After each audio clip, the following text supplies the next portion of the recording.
से बड़ी खबर है। पुलिस हिरासत में युवक की तबीयत बिगड़ने के बाद मौत का मामला सामने आया है। कलेक्ट्री पर आज चौथे दिन भी आदिवासी समाज का पड़ाव जारी है। मांगे पूरी नहीं होने तक शव लेने से इंकार कर रहे हैं परिजन और समाज के लोग। कल देर रात तक वार्ता बेनतीजा चल रही थी। आज फिर प्रशासन के साथ वार्ता का दौर शुरू होगा। बड़ी खबर इस वक्त आपको डूंगरपुर से बता रहे हैं, जहां पर पुलिस हिरासत में युवक की तबीयत बिगड़ने के बाद मौत का मामला सामने आया है। कलेक्ट्री पर आज चौथे दिन भी आदिवासी समाज का पड़ाव जारी है। मांगे पूरी नहीं होने तक शव लेने से परिजन और समाज के लोग इनकार कर चुके हैं। कल देर रात तक वार्ता चली थी, जो कि बेनतीजा रही और आज फिर प्रशासन के साथ वार्ता का दौर शुरू होगा। बड़ी खबर इस वक्त आपको बता रहे हैं, जहां पर एक बार फिर से वार्ता का दौर शुरू होने वाला है। कल भी जो वार्ता चली थी वो बेनतीजा रही थी। तो बड़ी खबर इस वक्त आपको बता रहे हैं, जहां पर आप देखिए किस तरीके से कलेक्ट्रेट पर चौथे दिन भी आदिवासी समाज का पड़ाव चल रहा है।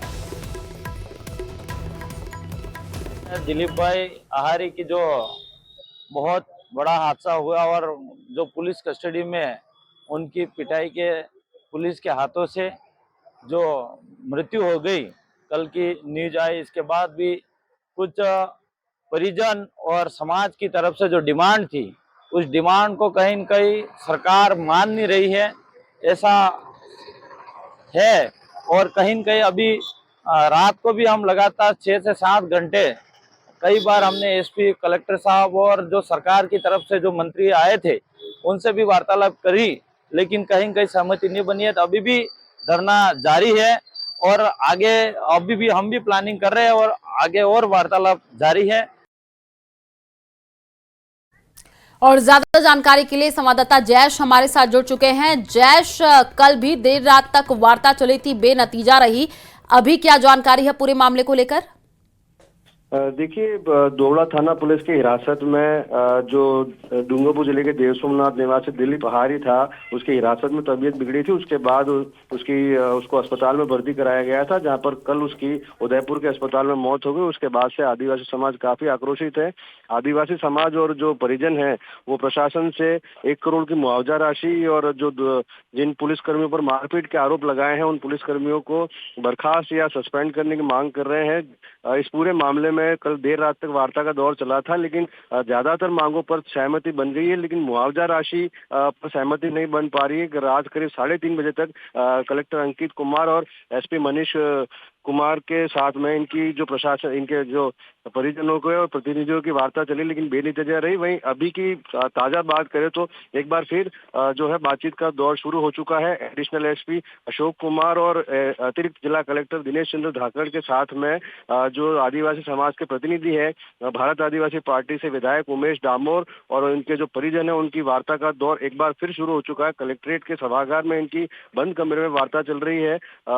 जो मुआवजा राशि है उसी पर जो पेच फंसा हुआ है उस पर सहमति नहीं बन रही है। बाकी जो एक सरकारी नौकरी को संविधान नौकरी के देने में सहमति बन चुकी है। साथ ही जो इन पुलिसकर्मियों पर आरोप लगाए हैं उनके खिलाफ कार्रवाई की भी बात प्रशासन मान चुका है, लेकिन जब तक मुआवजा राशि। ठीक है जयेश, आपने सब बना करके रखिए, आगे आपसे अपडेट लेंगे। फिलहाल शुक्रिया तमाम जानकारी साझा करने के लिए।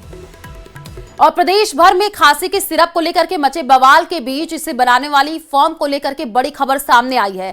सिरप निर्माता कंपनी फेसन फार्मा कई बार डिबार हो चुकी है। 2023 में टेंडर की शर्तों का उल्लंघन किया था, तो वहीं इसी साल फरवरी में भी इस फर्म का डिबारमेंट हुआ था, जिसके तहत ये अगले साल 13 फरवरी तक डिबार ही रहेगी। बड़ी खबर इस वक्त आपको बता रहे हैं, प्रदेश भर में खांसी के सिरप को लेकर के बच्चे बवाल के बीच इसी बनाने वाली फर्म को लेकर के अब खबर सामने आ चुकी है। सिरप निर्माता कंपनी फेसन फार्मा कई बार डिबार हो चुकी है। 2023 में टेंडर की शर्तों का उल्लंघन किया था, तो वहीं इसी साल फरवरी में भी इस फर्म का डिबारमेंट हुआ था।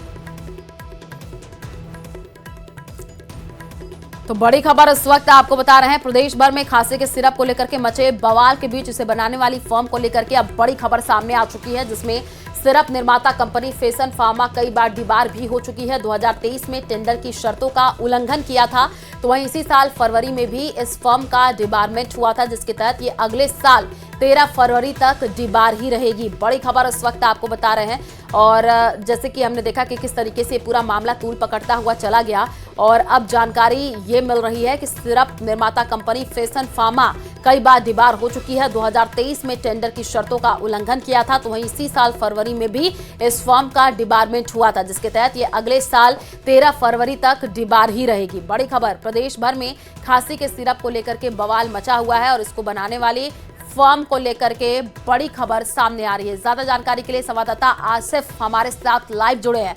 आसिफ, क्योंकि हमने देखा ये पूरा मामला किस तरीके से तूल पकड़ता जा रहा है, जानकारी दीजिएगा। अभी फिलहाल अपडेट क्या है? देखिए, जिस तरीके से ये जो खांसी का सिरप है ये फिलहाल पूरे प्रदेश में चर्चा का विषय बना हुआ है। खास तौर पर मेडिकल डिपार्टमेंट में इसको लेकर काफी चर्चाएं हैं। और जैसा आपने काइसन कंपनी का जिक्र किया, मैं आपको बता दूं कि इसे पहले भी कई बार डीबार किया जा चुका है, लेकिन इसने जो है वो पुराने डीबार के नियमों को पूरा करके फिर से जो है वो मेन स्ट्रीम में आए। लेकिन एक बार इसने फिर से जो है वही गलती दोहराई है। इसका असर ये हुआ है कि जो दूसरी सिरप कंपनियां हैं उनको भी जो है वो इनकी वजह से, मैं कुछ नाम आपको बताना चाहूंगा, 692 ऐसे ऑफ मेंथोल टेस्ट में भी ये फेल हुई थी। और आज अगले साल 13 फरवरी तक इस सिस्टम के लिए डीबार किया गया है। तो ये जो कफ सिरप कंपनी है, एक बार इसे फिर डीबार किया गया है, 3 सदस्य कमेटी बनाई गई है। अब एक बार फिर से इसको लेकर जो है वो जांच की जाएगी। इस जांच में क्या पाया जाता है, कितनी इन्वेस्टिगेशन आगे पहुंचती है, उसके बाद में जाकर जो है मेडिकल डिपार्टमेंट इसको लेकर कार्रवाई करेगा। या फिर ये भी मुमकिन है कि इस बार जो है वो बड़ी कानूनी कार्रवाई भी इस कफ सिरप कंपनी के खिलाफ की जा सके। बिल्कुल आसिफ, आपसे आगे भी अपडेट लेंगे। हमारे साथ भरतपुर से भी संवाददाता दीपक इसी खबर पर जुड़ चुके हैं। दीपक, अभी क्या जानकारी है? क्योंकि कई बच्चे बीमार हो गए, उनको अस्पताल में भर्ती कराया गया, कई की हालत सीरियस भी बताई जा रही है। भरतपुर से क्या जानकारी है? देखिए, मैं भरतपुर में जो सेवर ब्लॉक है उसका गांव है मलाह, वहां पर मौजूद हूं। और यहां जिस परिवार में बच्चे की मौत हुई है और 2 बच्चे बीमार हुए, उस परिवार के पास में मौजूद हूं, उसी घर में। और यहाँ पूरी बातचीत इनसे की, अभी भी हम दर्शकों को लगातार दिखाएंगे। ये सिरप जो है डेक्स्ट्रोमेथोफॉन, ये उनको दी गई थी और इस सिरप के पीने के बाद बेहोशी की स्थिति हुई। और उसके बाद जो बच्चा सम्राट जिसकी मौत हो गई है उसको जनाना अस्पताल ले जाया गया, वहां से उसे जयपुर रेफर कर दिया गया और 22 सितंबर को उसकी मौत हो जाती है। उसको लेकर के ये घर आ जाते हैं, लेकिन इनके द्वारा किसी भी प्रकार की कोई शिकायत नहीं की जाती है, कोई सूचना नहीं दी जाती है। और आप देखिए, काइसन फार्मा कंपनी है, उसके द्वारा ये मैन्युफैक्चरिंग की गई है ये। और जो सम्राट जिसकी मौत हुई है उसकी दादी जो उसको लेकर के गई थी, उनसे हम बात करेंगे। क्या पूरा मामला था, बताएं एक बार। उसको वहाँ पे ले गई, मैं भर्ती कर दिया वहाँ पे आईसीयू में। नहीं, यहाँ पे जब तबीयत खराब हुई थी उसके बाद बताओ। तबीयत खराब को तो इसने दवाई दी थी, वो तो बीमार मिला ऐसे ही। ये बेटी देखने ला ली है। मैं कह रही सम्राट कहाँ है, कि सम्राट मम्मी सो रहा, दूध पी के सो गया है। विराट लेके मेरी बहन बैठी वहाँ पर। मैं फिर या ला लिया या कुआ गई बात, छोरा लेके आई मैं लाला अपने बड़े बारे। तो बिन्ने दोनों ने लेके मैं फिर माटर के अंदर ले गई। बिन्ने मैं बोलो कल लाला लिया भीतर थे, सम्राट जगह के। नहीं, यहाँ डिस्पेंसरी पे लेके गए थे क्या? नहीं, दोनों नहीं ले गई, ले गई दोनों ने। सम्राट को लेके गए डिस्पेंसरी पे? नहीं ले गई सम्राट घर पे, दोनों ले गई बड़े बड़े। अच्छा, सम्राट को ये दवाई नहीं दी थी? दवाई तो ये दवाई कहाँ से आई थी जब आपने डिस्पेंसरी नहीं ले गए? तो वो लाला लेके गए ना, यहीं पाई दवाई, यहीं दे दी वहाँ। मतलब 2 बच्चों को दिखाने ले गए थे, उनकी दवाई दूसरे बच्चे को दी? हाँ, यहीं पे नहीं, ये सीसी दही बता दे कि 2 साल का 2 साल का है, 2 साल 2 महीने का बच्चा। देखिए, मैं 1 मिनट यहाँ आपको रोकना चाहूंगा। यहाँ एक अपडेट निकल करके आया है कि जिस बच्चे सम्राट की मौत हुई है उस बच्चे को यहाँ डिस्पेंसरी पर नहीं ले जाया गया। जो 2 बच्चे बीमार हुए थे उनको डिस्पेंसरी पर ले जाया गया और उनको जो वहाँ डॉक्टर थे उनको बताया गया कि एक और बच्चा जो घर पर बीमार है वो 2 साल उसकी उम्र है। तो उन्होंने कहा था कि इसी सिरप में से उसको आप दे देना, खांसी जुकाम है, तो इसी में से दी। उसके बाद बेहोश हुआ और बेहोश के बाद जब करीब 3-4 घंटे तक होश नहीं आया तो उसके बाद जनाना अस्पताल लेकर के पहुंचे। जनाना अस्पताल के बाद जब चिकित्सकों ने देखा कि स्थिति गंभीर है तो उसके बाद जयपुर रेफर कर दिया गया, जहां 22 सितंबर को उसकी मौत हो गई। ये पूरा घर है, आप देख सकते हैं, ये मल्हाय गांव में इनका ये परिवार है। परिवार में बैठी हुई है, ये सम्राट की मम्मी है, माता जी है, इनसे हम बात करेंगे। क्या सम्राट को क्या दिक्कत हुई थी? खांसी जुकाम थी बस। तो कहाँ ले गए थे पहले उसको दिखाने? यहाँ जनाना अस्पताल में। डिस्पेंसरी पे से पहले तो मैं सीसी लेके आई थी खांसी जुकाम की, इसकी उम्र बता के। बिना उसको दिखाए? उसको दिखाया थोड़ी था? नहीं, उसको बता दिया था क्योंकि मेरे साथ में एक और गई थी ना, उसके साथ वो बच्चा तो 2 साल 2 महीने का उम्र बता दी थी मैंने, और इनको साथ ले गई थी छोटे। जनाना अस्पताल में क्या बोला उन्होंने? जयपुर की बोल दी, मना। ये ऐसी कितनी सिरप दी थी आपको? 3 सीसी दी थी। 2 और कहाँ हैं? वो तो फेंक दी वहीं पे, वहाँ पे मांगी थी जयपुर में, तो उन्होंने रख ली वो सीसी। तो ये सील पैक है, ये अभी सील इसकी खुली नहीं है, और ये नहीं दी आपने, ये रख ली? ये नहीं दी थी, इन दोनों की एक ही सीसी दी थी ना, तो इसलिए ये वाली रख ली थी। उसके बाद क्या हुआ? ये गैरोस हो गए थे, फिर इनको जयपुर बोल दिया वहाँ से। अब आपके पास कौन कौन आया यहाँ जांच करने? कोई पूछताछ करने आए? पुलिस आई थी अभी?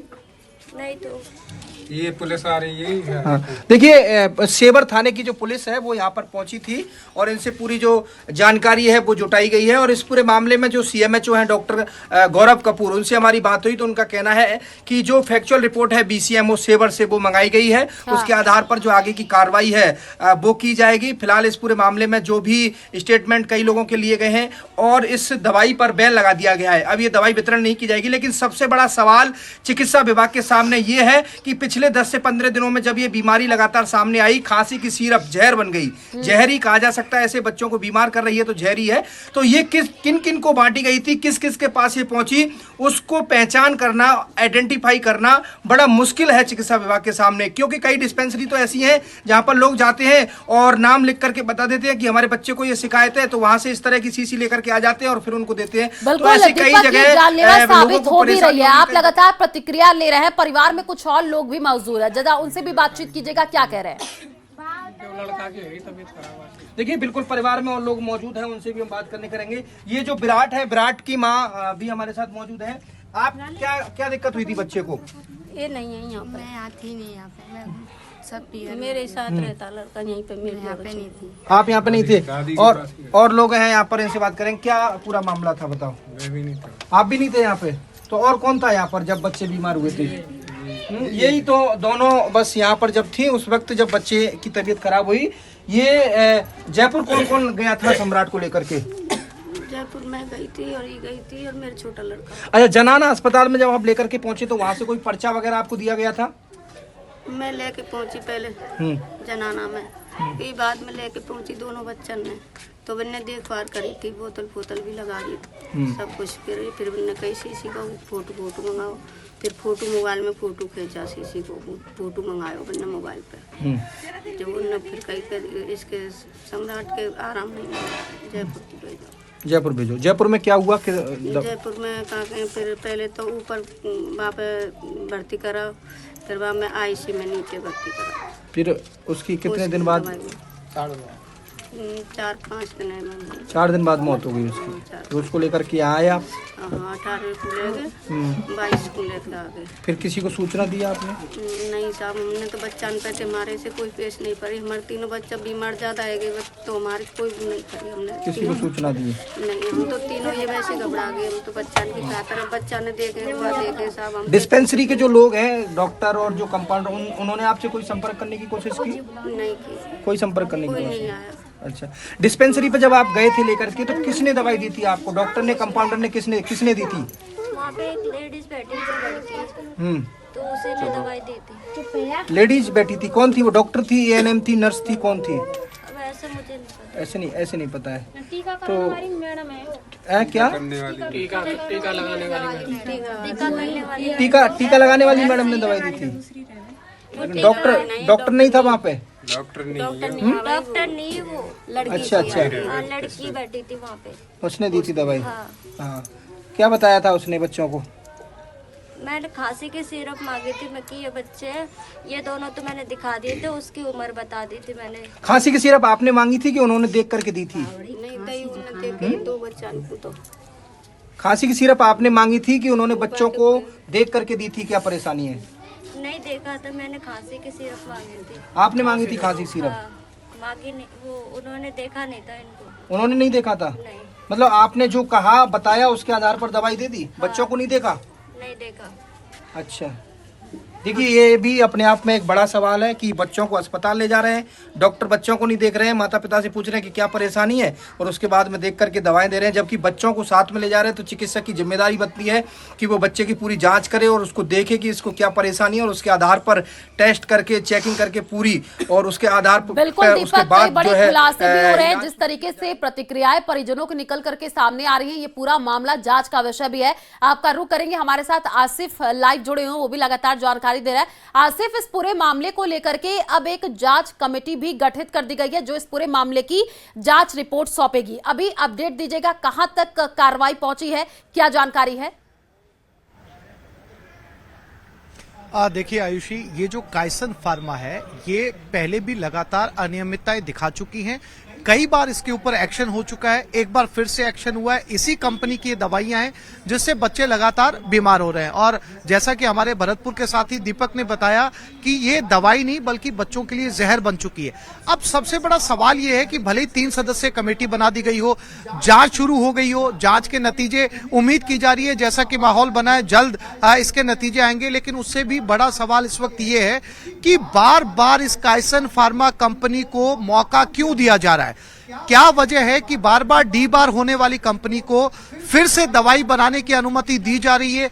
कौन से इसके ऐसे संबंध है जिसके चलते कायसन फार्मा को बार बार मौका मिल रहा है?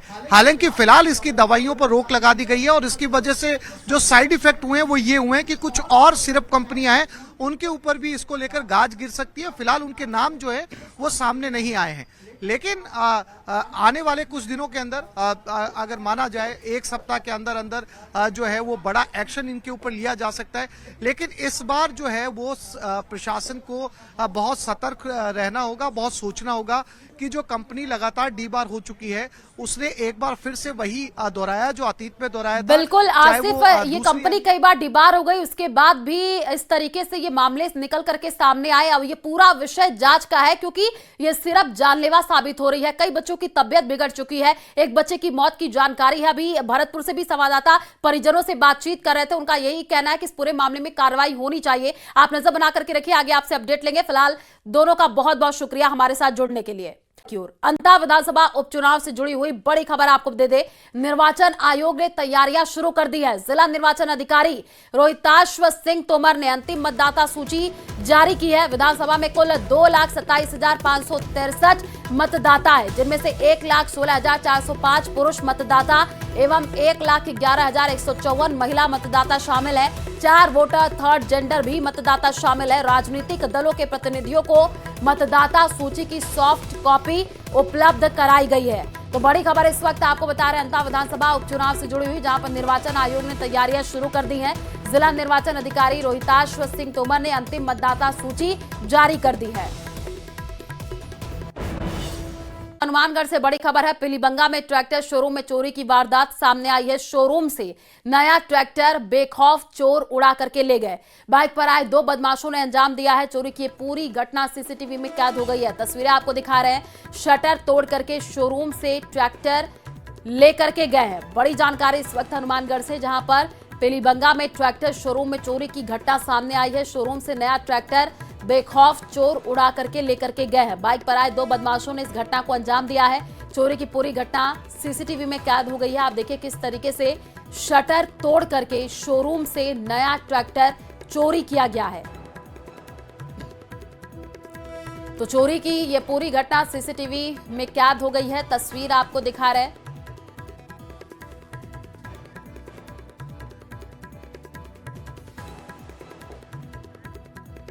और इसी बीच टोंक से बड़ी खबर है। राजमहल रपट पर बड़ा हादसा टल गया है। पानी के बहाव में फंस गई है पिकअप सवार 11 लोगों को सुरक्षित निकाला गया है। टोडा रायसिंह से कैटरिंग का काम करके ये सभी लौट रहे थे। 112 चालक बुद्धि प्रकाश ने पिकअप चालक को रपटे पर रुकने का इशारा किया। चालक ने इसे नजरअंदाज कर दिया। वाहन बीच पानी में फंस गया। ट्रैक्टर मंगवा करके सभी 11 लोगों को सुरक्षित बाहर निकाल लिया गया है। बड़ी खबर उस वक्त आपको बता रहे हैं टोंक से, जहां पर राजमहल रपट पर बड़ा हादसा टल गया है। पानी के बहाव में ये पिकअप फंस गई है। तस्वीर आपको एरो के जरिए दिखा रहे हैं। ये पिकअप सवार 11 लोगों को फिलहाल सुरक्षित तरीके से बाहर निकाल लिया गया है। टोडा रायसिंह से कैटरिंग का काम करके ये सभी लौट रहे थे। 112 चालक बुद्धि प्रकाश ने पिकअप चालक को रपटे पर रुकने का इशारा किया। चालक ने इसे नजरअंदाज कर दिया। वाहन बीच पानी में ही फंस गया।